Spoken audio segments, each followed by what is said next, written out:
आपका अपने official YouTube channel Sachin maths पे। तो हम बैंकिंग इनइक्वालिटी पढ़ रहे थे। इनइक्वालिटी की सीरीज में आज ये हमारा 9th पार्ट है, जिसे हम डिस्कस करेंगे। टोटल एक पार्ट और आने वाला है, ताकि आप ये 10 के 10 पार्ट बड़े अच्छे से देख के एक चैप्टर जो बैंकिंग का है inequality which is very important, आप उसे बहुत अच्छे और बेहतर तरीके से कवर कर पाएँ। तो अपनी इस सीरीज को कंटिन्यू रखते हुए, क्योंकि हाल फिलहाल में बैंकिंग के काफ़ी एग्जाम आएंगे, तो आप फ्री में यूट्यूब से बड़े अच्छे से प्रॉपर नोट्स बना के आप पढ़ाई कर सकते हैं। एंड आई विल ट्राई कि मैं मैक्सिमम चैप्टर्स को अपलोड करूं। तो उसके लिए आप इस चैनल को सब्सक्राइब करें, शेयर करें। कंटिन्यू बेसिस पे वीडियो अपलोड हो रहे हैं, आप देख पा रहे हैं। अगर एक दो दिन डिले हुआ था तो मैंने एक दिन में 2 से 3 वीडियो भी अपलोड करी थी, क्योंकि मैं यहाँ ऑफलाइन पढ़ाता हूँ मुखर्जी नगर में, दिल्ली। यहीं से आपकी क्लासेस ले रहा हूँ। तो जितना भी मुझे टाइम मिलता है क्लासेस से अलग, तो मैं ट्राई करता हूँ कि वो सेशन जो मैं पढ़ाता हूँ ऑफलाइन में, कुछ कुछ उसी तरीके के सेशंस को मैं यहाँ पे डिस्कस कर सकूँ। अगर आप ऑफलाइन पढ़ना चाहते हैं तो आप मुझे कांटेक्ट कर सकते हैं मेरे इस नंबर पे 8439613488, ताकि डिस्काउंट में आपका एडमिशन भी हो जाए, और आप एडमिशन हो जाए और आप चीज़ों को बड़े अच्छे से offline face to face physical classes में भी मेरे से पढ़ सकते हैं। तो अगर आप नहीं आ सकते हैं, आप दूर कहीं रूरल एरिया से हैं, तो आप वीडियो को देखिए, अपने दोस्तों को शेयर कराइए, उन्हें भी दिखाइएगा कि कैसे किस तरीके से हम एक स्ट्रक्चरल वे में बैंकिंग की पढ़ाई कर रहे हैं। कुछ चैप्टर आगे आने वाले टाइम में मैं एसएससी के भी अपलोड करूंगा, ताकि एसएससी एंड बैंकिंग का पूरा मैथमेटिक्स हम अच्छे से यूट्यूब से पढ़ पाएँ। तो देखते हैं, अपनी सीरीज को कंटिन्यू रखते हुए आगे बढ़ते हैं अपने इस बहुत अच्छे क्वेश्चन के साथ, जो कि बैंकिंग मेंस का क्वेश्चन है। आप देखेंगे तो यहाँ से हम स्टार्ट करने जा रहे हैं आज की क्लास अपने क्वेश्चन नंबर 11 से। इससे जस्ट सारे प्री के क्वेश्चंस, प्री के सारे टाइप्स, और उसके बाद प्रैक्टिस कैसे 1 से 1.5 मिनट में हम क्वाड्रेटिक को सोल्व करते हैं, 5 के 5 क्वेश्चन, ताकि आप भी कर पाएँ। और उसी सीरीज में अब हम मेंस की क्लासेस को कंटिन्यू कर रहे हैं। तो आज हमारा 9th पार्ट है, तो आई स्टार्ट द क्लास। तो देखिएगा, पहला क्वेश्चन आपकी स्क्रीन के सामने है। दैट की इक्वेशन 1 आपके सामने लिखी हुई है, X square minus P X plus Q equal to 0। And second equation is Y square minus P minus 2y plus Q minus 4 equal to 0। ये दो इक्वेशन आपको बैंकिंग में दी गई थी। फिर उसने कुछ डायरेक्शंस दिए जिन्हें हमें बड़े ध्यान से पढ़ना होता है। डायरेक्शन इज दैट कि root of equation 1 is m and 3। पहली इक्वेशन के दो रूट हैं, एक m है एक 3 है। And roots of equation 2 it is missing. Root of equation 2 is m and 1। Equation 1 के दो रूट दिए हैं, एक m है एक 3 है। एंड इक्वेशन 2 के भी दो रूट दिए हैं, एक m है एक 1 है। तो हमारे से पूछा गया है find the value of q minus p। q minus p की वैल्यू हमारे से फाइंड आउट करानी है। तो एक बात तो ये क्लियर है कि इसका भी एक रूट m है और इसका भी एक रूट m है, ये कंफर्म हो चुका है। एक रूट दोनों इक्वेशन का सेम। हमारे से पूछा है q माइनस पी। तो आप मुझे बताएं, अगर ये दोनों इक्वेशन 1 के रूट है तो ये इसे सेटिस्फाई भी करेंगे। तो आप बताइए, अगर मैं x की जगह m पुट कर दूंगा तो क्या यहाँ से p माइनस क्यू निकलने के चांसेस हैं? तो इम्पॉसिबल है। तो आप इस न्यूमेरिकल वैल्यू को पुट करें कि 3 को इक्वेशन 1 में रख के देखें कि अगर 3 इसका एक सॉल्यूशन है तो ये इसे सेटिस्फाई जरूर करेगा। तो p इंटू 3, जहां भी x है, क्योंकि x में क्वाड्रेटिक है तो x की जगह आप क्या रखेंगे? 3, क्योंकि ये रूट्स किसके हैं? क्वाड्रेटिक के। क्वाड्रेटिक किस में है? पावर 2 किस में है? वेरिएबल x में। तो 3 को कहाँ पुट करना चाहिए? x की प्लेसेस पे। तो minus P into 3 plus Q equal to 0, ये हमारा आया। तो यहाँ तो मैं इसे ऐसे लिख सकता हूँ क्या? Minus 3 square minus 3p plus Q. तो हमने लिखा इसे 3p minus Q equal to. इस तरीके से मैंने एक सही फॉर्मेट में इसे लिखा। इसे मैं इधर ले गया, माइनस क्यू इक्वल टू। तो यहाँ से मेरा Q माइनस पी नहीं आया। तो मैंने कोशिश करी, क्या है P और Q सेकंड में भी है, 1 पुट करके क्या पता बात बन जाए। तो 1 पुट अगर मैं करूँ यहाँ से, तो देखना y में क्वाड्रेटिक है तो y की जगह 1 पुट करते हैं, तो 1 का square 1 minus this is P minus 2, y की जगह 1 हो गया। And Q minus 4 equal to 0।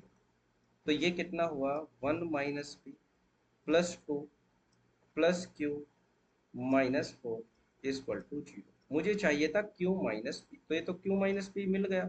Q minus P, ये कितना हुआ 3, और ये -4, प्लस के 3 माइनस के 4, तो -1, उधर जाके क्या आया, तो Q माइनस पी इज 1।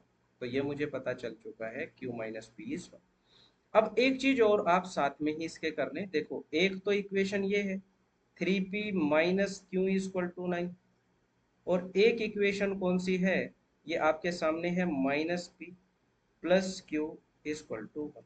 तो क्या यहाँ से p एंड q निकाला जा सकता है, बड़े आराम से देखिएगा। तो 2p इक्वल टू 10, तो p हो गया 5। तो अगर p 5 है तो आप कहीं भी पुट कर दें, यहाँ पे पुट कर दें, तो -5 इधर जाके प्लस हो जाएगा, तो q कितना हो जाएगा, 5 और 1 6। ये बातें मैंने और एक्स्ट्रा निकाली कि Q 6 है और P 5 है। ये दो रिजल्ट आप याद रखना कि Q is 6 and P is 5। Q is 6 and P is 5। बढ़ते हैं इसी के एक दूसरे पार्ट पे। इसके दो पार्ट आए थे बैंकिंग मेंस में। तो दूसरा पार्ट क्या था, P 5 है Q 6 है, ये मुझे पता चल चुका है। देखिएगा उसने कहा सेकंड पार्ट में कि जो ये अबाउट डाटा है इसी का यूज करिए, और विच of the following is true, कि इनमें से क्या ट्रू है फॉर इक्वेशन, इस इक्वेशन के लिए। ये इक्वेशन एक दी, इससे कंपैरिजन करने के लिए उसने बोला कि क्या ट्रू है। Value of m is smaller than larger root of this equation. तो पहले आप इस इक्वेशन के रूट निकाल लें, यहाँ पे निकालते हैं। जेड स्क्वायर -7z प्लस 10 बराबर 0। तो क्वाड्रेटिक बहुत अच्छे से मैंने सिखाया था, प्लस प्लस 10 के दो फैक्टर, जहां प्लस करने से 7 आ जाए तो 5 एंड 2। तो इसके दो रूट मुझे मिल गए इस न्यू इक्वेशन के, जिससे कंपैरिजन कराना चाह रहा है। इसके न्यू इक्वेशन के दोनों रूट मेरे पास है, 5 एंड 2, ये मुझे पता है। मुझे खुद ही पता है कि P बराबर 5 आया था और Q बराबर 6 आया था। अब देखेगा value of m is smaller than larger root of equation, तो इसका लार्जर रूट तो पता है मुझे, लेकिन अभी m नहीं पता है। तो m मैं कैसे फाइंड आउट करूंगा, देखिएगा m। तो पहली इक्वेशन मैंने यहाँ पे लिखी x square minus P X plus Q बराबर 0। X square minus P X plus Q बराबर 0। तो यहाँ पे देखिए p और q तो आपको पता थे ना, एक्स स्क्वायर -5x प्लस 6 बराबर 0 लिख दूंगा। तो माइनस प्लस का प्लस प्लस, तो कितना हो जाएगा 3 एंड 2। और इस इक्वेशन के रूट आप देखेंगे, देखना क्या लिखे थे कि इसके दो रूट है, एक m एक 3। तो अगर पहली इक्वेशन के दो रूट हैं, एक 3 और एक m, तो ये आपको पता नहीं चल गया क्या कि m 2 है, m is 2, p is 5, q is 6। तो उसने कहा value of m is smaller then, कि वैल्यू जो m की है वो स्मॉलर है किससे, लार्जर रूट ऑफ इक्वेशन। तो इसका लार्जर रूट 5 है, क्या इससे छोटा है, यस। तो उसने तो बिल्कुल सही बात कही, करेक्ट हो गया। दूसरा देखिए, difference between Q and P, difference होता है बिगर माइनस स्मॉलर। तो Q एंड P का डिफरेंस डिफरेंस क्या है, Q एंड P का डिफरेंस क्या है 1। तो उसने कहा इसका जो डिफरेंस है इज 1, जो है is larger than both root of equation. क्या P और Q का डिफरेंस जो 1 है, क्या लार्जर है किससे, इक्वेशन के दोनों रूट से। तो क्या इक्वेशन के दोनों रूट से लार्जर है, बिल्कुल नहीं है, ये तो इन दोनों से स्मॉलर है। लार्जर कहाँ है, तो ये रोंग हो गया। तो only A is true is the correct answer. समझ पाए बात, आप पीछे जाके रिवाइज करके देखिएगा क्वेश्चन को, काफी अच्छा सवाल है। सारे मेंस के सवाल हम कर रहे हैं, एक से एक अच्छे अच्छे क्वेश्चन, ताकि आप इन चीजों से रूबरू हो पाए। बढ़ते हैं अपने अगले सवाल की तरफ। नेक्स्ट क्वेश्चन देखिएगा, ये नेक्स्ट क्वेश्चन हमारा लिखा हुआ है क्वेश्चन नंबर 13, जो कि आपके सामने है क्वेश्चन नंबर 13। अभी इसे करते हैं, एक मिनट। एक ये क्वेश्चन लिखा हुआ है क्वेश्चन नंबर 14, जो बहुत अच्छे सवाल है। उससे पहले हम कुछ और सवाल करते हैं, जैसे कि आपके सामने ये सवाल है। देखिएगा ये जो क्वेश्चन है, ये 2023 की शिफ्ट में आया है, आईबीपीएस पीओ। आईबीपीएस पीओ, ये जो दो क्वेश्चन है उन्हें हम अभी करेंगे नेक्स्ट क्लास में। पहले मैं 2023 के आपको दो तीन सवाल करा देता हूँ, फिर उस पर आता हूँ। देखिए क्योंकि ये फटाफट हो जाएंगे, उसमें थोड़ा सा टाइम लगेगा। देखिए 2023 आईबीपीएस पीओ का क्वेश्चन है। जैसे पहला है x minus two square is minus three X square plus two square plus 25x minus B. अब उसने कहा एक और इक्वेशन दी, दो इक्वेशन दी, देखे a और दूसरी b। One factor of equation a is 5, a का एक फैक्टर p है, तो मतलब ये इसका सॉल्यूशन है। तो अगर ये इसका फैक्टर है तो उसने पूछा है इस एक्सप्रेशन की वैल्यू बता दो। तो आप बताओ क्या पूछा है आपसे, ये पूछा गया है 7p divide 21 into 0.2p minus 89 क्या है। तो आप मुझे बताओ अगर p हम निकाल दें तो क्या इसका आंसर आप दे पाएंगे? यस। p कैसे निकलेगा? अगर इसका एक फैक्टर 5 है तो ये इसे सेटिस्फाई करेगा या नहीं, ये चीज बहुत बार आ रही है, आप देख रहे हैं। तो 5 कहाँ रखें? p की जगह क्या? नहीं, p में तो क्वाड्रेटिक का है, x में, x में रखें। तो 5 माइनस टू, 3 का square is 9, 5 square is 25 minus 3 75 plus 2 square is 4 plus 25 into 5 125 minus, तो p कितना आया बोलिए? p equal to minus 75 plus 85 तो 50, और ये कितना हुआ 4, तो 54 माइनस 9 p इज 45। तो अगर p 45 है तो इसका आंसर क्या होगा? 7 इंटू 45 डिवाइड हटा के मल्टीप्लाई आप लगाया करें इंटू 0.2 इंटू 45 माइनस के 18। आप बताओ 7 से कितनी बार कट हो जाएगा? 3 बार। 3 से कितनी बार कट हो जाएगा? 15 बार। ये कितना हो जाएगा? 9। तो 15 इंटू 9 इज 135 माइनस 89, तो आंसर इज 46। तो अब देख लीजिए 46 कौन सा है। पी कितना है? 45 प्लस 2 47, नहीं ये तो नहीं आएगा। p प्लस 1 ये आंसर है। 45 प्लस 1 इज द आंसर, ये आंसर। ये 2023 में मेंस में क्वेश्चन आया। चलिए आगे बढ़ते हैं। माइनस हो जाएगा 27y प्लस 3 से 3 कट हो जाएगा 2 प्लस 10y इक्वल टू 0। तो ये कितना हुआ जी? 30y स्क्वायर माइनस के कितना हो जाएगा? 17y प्लस कितना हो जाएगा? 2 इक्वल टू 0। क्या इसे सोल्व कर दें? माइनस प्लस प्लस प्लस क्या होगा? 30 इंटू 2 60 के ऐसे दो फैक्टर प्लस करने से क्या आ जाए? 17, तो क्या हो जाएगा? 12 एंड 5। लेकिन आप जानते हैं कोफिशिएंट भी तो है, तो इससे डिवाइड भी तो किया जाता है। सब इनइक्वालिटी में बेसिक क्लासेस में मैं बता चुका हूँ। अगर आप उन बेसिक क्लासेस को देख लेना एक बार, तो आपका डर बिल्कुल खत्म हो जाएगा। क्वाड्रेटिक आप 100% सोल्व कर पाएंगे। जहां से भी आपने आज तक क्वाड्रेटिक पढ़ा होगा उनसे डिटेल में ही पढ़ाने की मैंने कोशिश करी। 10 पार्ट हैं क्वाड्रेटिक के, आप वन बाय वन देखें, आपकी सारी समस्याएं खत्म हो जाएंगी बैंकिंग की। 2/5 एंड 1/6। तो अब उसने कहा कि इसका जो स्मॉलर रूट है, तो स्मॉलर रूट कौन सा है बताइए? कौन सा बड़ा है? ये 12 है, ये 5 है, तो स्मॉलर रूट कौन सा है? 1/6। तो उसने कहा ये जो स्मॉलर रूट है ना, इसे 1 डिजिट के सबसे बड़े प्राइम नंबर से, तो 1 डिजिट होती है 0 से 9 तक, और 1 डिजिट का सबसे बड़ा प्राइम नंबर होता है 7, क्योंकि प्राइम और कंपोजिट आप बहुत अच्छे से जानते ही हैं। तो इसका आंसर कितना हो जाएगा? इसके स्मॉलर को सही किया हमने, रूट 2 के निकाल दिए। चलो इसके रूट हमने निकाल दिए। इक्वेशन बी नहीं थी ये, फिर ए ही थी, क्योंकि मैच नहीं हुआ ना, ये ए ही थी। देखने अगले सवाल देखें एक बार।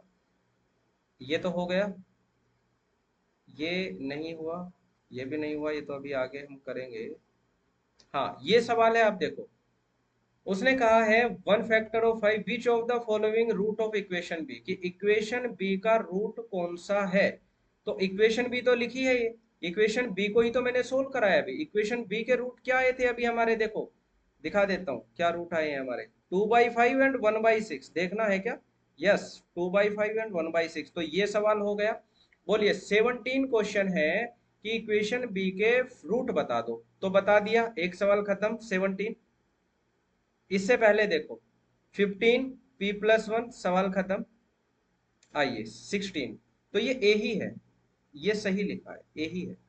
चलो इसे सोल्व कर देते हैं, ताकि तीनों सवाल जो मेंस में आए थे 2023 में, ये तीनों आपके हो जाए। इसे कर लेते हैं, आसान है, कोई दिक्कत नहीं, तीनों सवाल कर सकते थे आप, बहुत ज्यादा टफ नहीं थे, आप कर सकते थे तीनों सवालों को। चलिए करते हैं तीनों सवालों को एक बार। इसे हटा देते हैं, करते हैं, दिख जाएगा क्या ये? हाँ, इस बार इससे करते हैं, इसे हटा देते हैं एक बार को, या इससे करते हैं, देखो इस वाले से करते हैं। तो इक्वेशन ए, ये नहीं दिखेगा यार, बड़ी दिक्कत है। चलो इसी से करते हैं। इक्वेशन ए क्या है आप देखिए, x-2 का whole square equal to -3x² +4, और ये हो गया +25x, और p हम निकाल चुके हैं जो कि है 45। इसे सोल्व करना है, इसका रूट चाहिए मुझे स्मॉलर, तो सोल्व कर देता हूँ मैं। देखो, ए स्क्वायर बी स्क्वायर का ए माइनस बी के होल स्क्वायर का फॉर्मूला लगाओ, A square plus B square minus 2ab equal to -3x² +4 +25x -45। थोड़ा सा सोल्व करते हैं, एक्स स्क्वायर इधर ले जाए, क्योंकि एक्स स्क्वायर हमेशा ये पॉजिटिव होना चाहिए, ये याद रखना। 4 से 4 कट हो जाएगा, ये कितना होगा, माइनस के 29x होगा, 29x, और प्लस के कितना हो गया 45 इक्वल टू 0। तो माइनस प्लस का हुआ प्लस प्लस, 45 इंटू 4 180, तो 20 और 9 लिख दें क्या? लेकिन कोपिशेंट भी तो है सर, कि डिवाइड करें, कर दिया। स्मॉलर रूट नजर ही आ रहा होगा, 9/4। इसकी मल्टीप्लाई करनी है आपको किससे, लार्जर वन डिजिट प्राइम से, तो आंसर कितना हो जाएगा 63/4। 4 से डिवाइड करेंगे तो 15 3/4 इज द आंसर, ये आंसर आ जाएगा। बताइए, क्लियर है बात? देखते हैं आगे कितने सवाल हैं, ताकि हम अगली क्लास में इन्हें करें।